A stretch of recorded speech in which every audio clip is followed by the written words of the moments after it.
So, thanks for joining us. And the first question is, to give an international audience, explain to us, what is this drama? Who are the characters? What's going on with this whole Trump drama? Yeah, well, I keep explaining this as a reality show, and within reality show, you have a cast of characters. Well, with this cast of characters, we have a lot of different players, and they're on different sides. It's kind of like watching a sports match and a reality show, because you have these sides that are kind of pitted against each other. So you have the Democrats and the Republicans, as many of our audience probably are aware of here in the States. But within it, we also have the leadership on both sides. And so on the president's side, I'm going to kind of go back for a second. You know, when you look at this last election, I like to use this statistics. 65 million people in a Democratic country voted for Hillary Clinton. 62 million people voted for Donald Trump.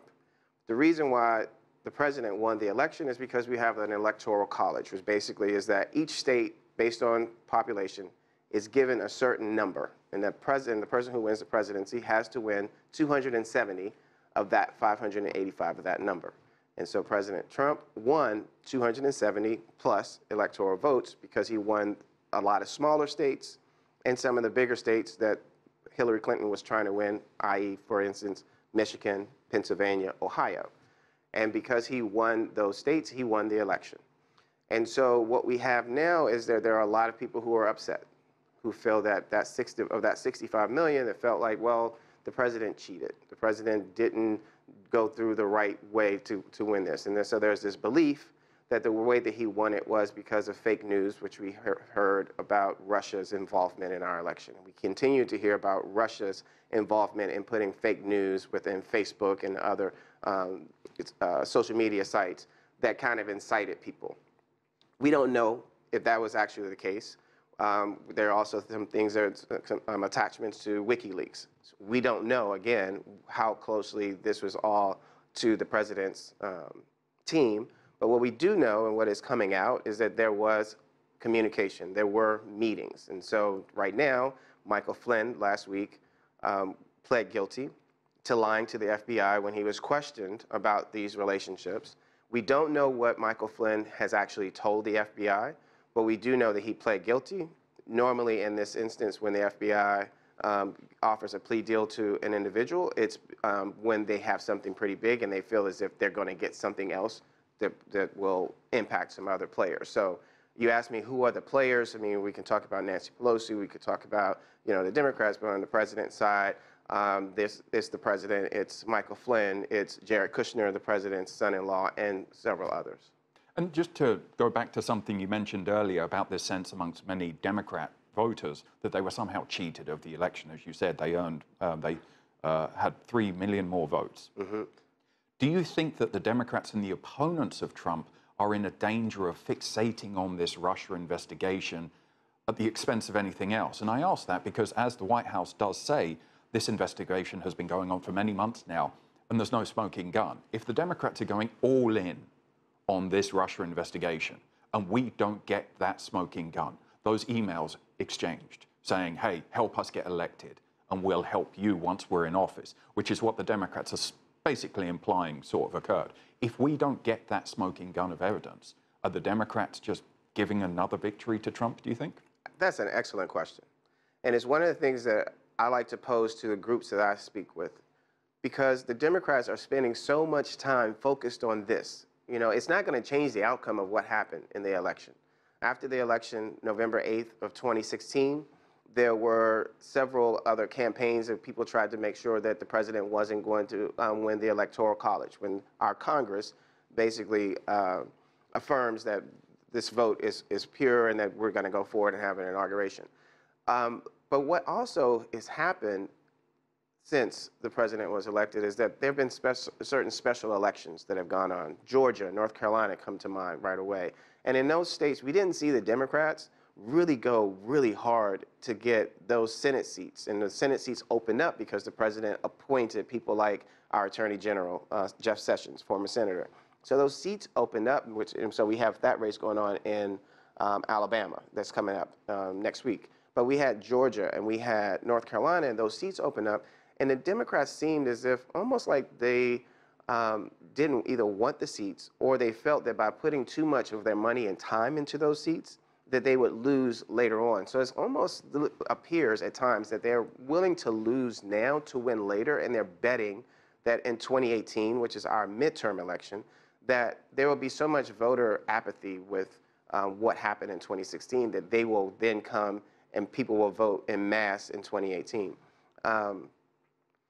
It's a very interesting strategy, and it is one that we're also seeing the Democrats kind of get a little confused with because, and don't want to jump, but we've had some other issues that have been going on, both socially with Hollywood, with Harvey Weinstein, and with the sexual harassment and sexual assaults, to now Congress. And so we've seen that both Democrats and Republicans both have members who are getting caught up in this. And I don't know if that's also part of the reason why the Democrats have been so quiet, but they definitely have been quiet, and we don't know what their strategy is for 2018. Being here in Washington, D.C. at the moment with, as you've called it, this reality show, it feels like everything's in chaos, everything's up in the air. Do you get that feeling that we never know what's going to happen tomorrow? Right? People we trusted in turned out to be sexual harassers, idols, and this very strange sensation. Can you give an idea to the rest of the world of what it's like to live in America in 2017 at, as you say, the heart of this reality show? What does it feel like? It's strange. You know, after the election last year here in Washington, D.C., the political epicenter of this country, there were a lot of people who walked around almost like in a daze. But it wasn't any different to me than what I saw some people, a smaller number, after President Obama was elected. So I don't know if it's kind of like that thing where when an election happens, again, I'm using the sports terms, that oftentimes when people pick a side and their team loses, they can become down and depressed for a while.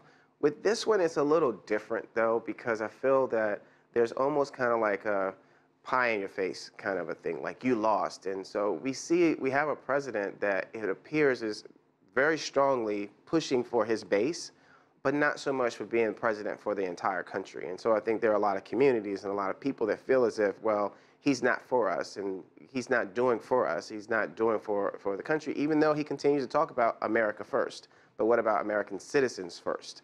And so there's a feeling, I think, of confusion. There's a feeling of, okay, what is the president going to say and do next?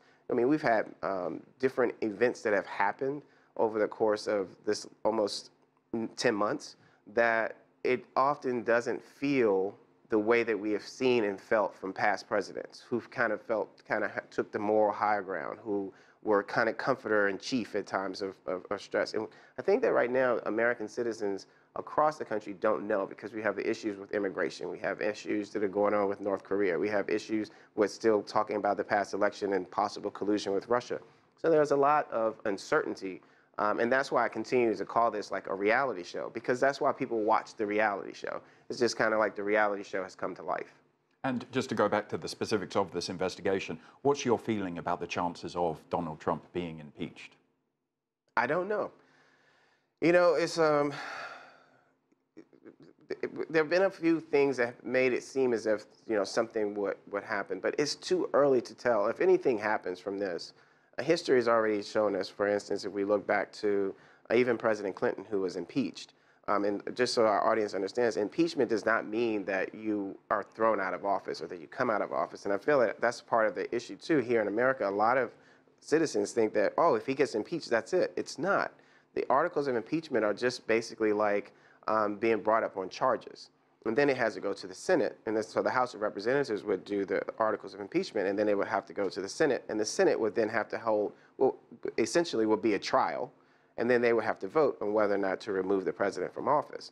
The last time we saw a president leave office in the middle of their term was President Nixon. And it took years for the Watergate hearings to come about, and it took a while before he decided to resign and to avoid being impeached. And what's your feeling? Because, and let's just go back about the last 18 months, we've seen moments when high-ranking Republicans have been forced to kind of step away from Trump during the campaign. The infamous tape where he appeared to suggest he had sexually harassed women, the Access Hollywood, if I'm not mistaken. And major Republicans stepped away for a moment. They said, I can't support this. But since he's been in office, they won't abandon him. if it came to impeachment and the articles of impeachment were in the Congress, do you think the Republican Party would stand by him, or are we so polarized that they're with him to the end? It's an interesting thing, and it's part of the reason why we named our company Party Politics, because usually party politics is what also divides us. It also brings us together. If you think about it, in this instance, the Republicans have circled the wagon several times, but even during the president's campaign and during the summer of 2016, we saw a number of Republican elected officials back away from the president. They didn't even want the president campaigning with them in their states for fear that he would drive away votes. This is just the whole trajectory of the whole landscape is different. You know, you asked before, how are citizens feeling? None of this feels normal. It's like living in an alternate universe. And it's like trying to see that everything that's happening, kind of see it the opposite way. So if you see the president seem as if he doesn't feel like he's in trouble, well, think that behind the scenes, the president does feel like he's in trouble. You know, President Nixon, I read this recently, President Nixon, during his term in office, 2 terms, he said that the Vietnam War opponents who were marching in front of the White House, who were marching around in cities all around the country, that he wasn't listening to them, that his decisions were not affected based on what he was seeing there. And then 9 years later in his memoirs, he wrote, those dissidents, those people who were against the war, yes, what they were doing, yes, it definitely impacted my decision making. And so I wonder if the president is listening. I wonder, you know, the president reacts when he sees certain things on television. He sees people say certain things and he responds, you know, in kind with a tweet. And so I wonder, is this getting to him? Is it impacting him? How is it impacting his decisions? You know, time will tell. But again, going back into whether or not he will be impeached, none of us knows. None of us knows if any of this is going to impact him or stick, or if there is any smoking gun. What we do know is that there's something that the special prosecutor, Bob Mueller, continues to see, whereas the investigation continues to go forward. And a final question, what's been the role of, I mean, it feels like this is social media's politics now, like this growing presence of social media in our life, and it now feels like this is it, full on social media, politics in the age of social media. What's the role of social media in this ongoing, I mean, drama with Trump and politics in the US? It's huge. I mean, social media is a huge part. But when I was a child, my parents at times would tell us, get in front of the television, or stop watching so much of the idiot box. And now we have that in our hands, the phone. And basically, if it was on that television and we saw it, especially if we saw it on the news, we just assumed that it had to be true. And so now we do the same thing with social media. If we see something, too often we don't go and look and see, what are the sources? Where did it come from? We just automatically see it and we want to share it, and we want to talk about it, and we want to argue about it, debate about it, you know, find who has common ground. We have a big issue in this country, and I won't say that it's not the same abroad, but I'm going to speak specifically here in America of identity politics. And that identity politics continues to put people in these different boxes. And then on social media, you see those boxes kind of like going at each other. And it's kind of like, if you want to divert the attention of people, just throw something in there. They're going to bounce on it. That's what social media does. It's a great tool because we get a lot of information really quickly, but sometimes we don't get it in a way that allows us to digest it and actually see what's real, what's not. Fantastic. Thank you so much for your time. This has been a great conversation. Thanks. You.